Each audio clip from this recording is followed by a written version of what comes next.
Tinanggap ng 562 na mga mag-aaral ng Pilot Provincial Science and Technology High School ang learners kits mula sa Ministry of Basic, Higher and Technical Education, BARMM.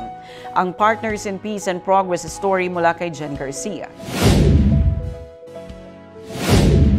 Matagumpay na naipamahagi ng Ministry of Basic, Higher and Technical Education ang kabuuang 562 learners kits sa ilalim ng proyektong Improving Quality Education in the Bangsamoro Land. Sa mga mag-aaral ng Pilot Provincial Science and Technology High School, Cotabato City. Ang inisyatibong ito ay bahagi ng patuloy na pagsusumikap ng MBHTE na suportahan ng mga Bangsamoro learners sa pamamagitan ng pagbibigay ng mahalagang gamit pang-edukasyon upang mapabuti ang kanilang karanasan sa pagkatuto. Patuloy ang MBHTE sa pagtupad sa adhikaing makapaghatid ng dekalidad, makabuluhan at inklusibong edukasyon para sa bawat mag-aaral sa rehiyon ng Bangsamoro. Jen Garcia, iMinds, Philippines.